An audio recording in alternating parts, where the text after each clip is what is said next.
എല്ലാവർക്കും നമ്മുടെ പുതിയ വീഡിയോയിലേക്ക് സ്വാഗതം. ഇനി നമുക്ക് വെറും 10 പോത്തിൻകുട്ടി കൂടിയേ ബാക്കിയുള്ളൂ. ബാക്കി എല്ലാ കുട്ടികളെയും നമ്മൾ വിറ്റു. ഇനി ആർക്കെങ്കിലും പോത്തിൻകുട്ടികളെ ആവശ്യമുണ്ടെങ്കിൽ, നല്ല പോത്തിൻകുട്ടികളെ ആർക്കെങ്കിലും ആവശ്യമുണ്ടെങ്കിൽ നമ്മളെ ബന്ധപ്പെടുക. നമ്മൾ ന്യായമായ വിലയ്ക്ക് നമ്മൾ പോത്തിൻകുട്ടികളെ നിങ്ങൾക്ക് തരുന്നതായിരിക്കും. മഴയെല്ലാം മാറി വെയിലായപ്പോഴത്തേക്ക് നമ്മുടെ പോത്തിൻകുട്ടികളുടെ ശരീരത്തിൽ ചൂടാവാൻ തുടങ്ങി. അതുകൊണ്ട് തന്നെ നമ്മുടെ ഫാമിൻ്റെ അടുത്തുള്ള പുഴയിലേക്ക് നമ്മൾ അവരെ കുളിപ്പിക്കാൻ വേണ്ടി കൊണ്ടുപോവുകയാണ്. സ്വർണ്ണ കച്ചവടത്തിനാണേലും പോത്ത് കച്ചവടത്തിനാണേലും നമ്മളുകൊണ്ട് കൂടെയെന്നും പറഞ്ഞ് നമ്മുടെ ചങ്ക് സുഹൃത്തുക്കൾ നമ്മുടെ കൂടെ തന്നെ ഉണ്ടായിരുന്നു. അവരുള്ളത് കൊണ്ട് നമുക്ക് ഇവരെ പുഴയിലേക്ക് കൊണ്ടുപോകാൻ ഒരു ബുദ്ധിമുട്ടും ഉണ്ടായിരുന്നില്ല.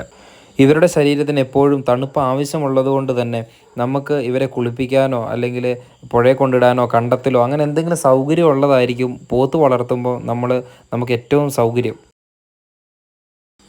ഓടിച്ചാടി പുഴയിലെത്തിയ ഇവന്മാർ ആദ്യം വെള്ളത്തിൽ കിടക്കാൻ കുറച്ച് മടി കാണിച്ചെങ്കിലും പിന്നീട് കുറച്ച് കഴിഞ്ഞപ്പോൾ മണിക്കൂറുകളോളം പുഴയിൽ തന്നെ കിടന്നു.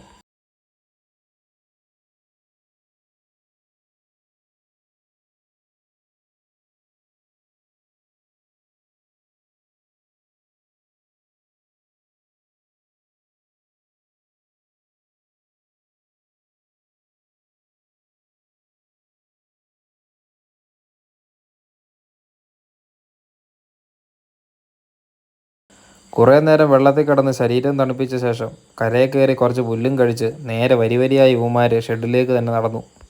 അധികം പുറത്തിറക്കിയിട്ടില്ലാത്തത് കൊണ്ട് ഞാൻ ആദ്യം വിചാരിച്ച ഇവന്മാരെല്ലാം ഓരോ വഴിക്ക് ഓടുമെന്നാണ്. പക്ഷേ എങ്കിൽ കൃത്യമായി അച്ചടക്കം പാലിച്ചുകൊണ്ട് തന്നെ അവന്മാർ നേരെ കൂട്ടി തന്നെ എത്തി.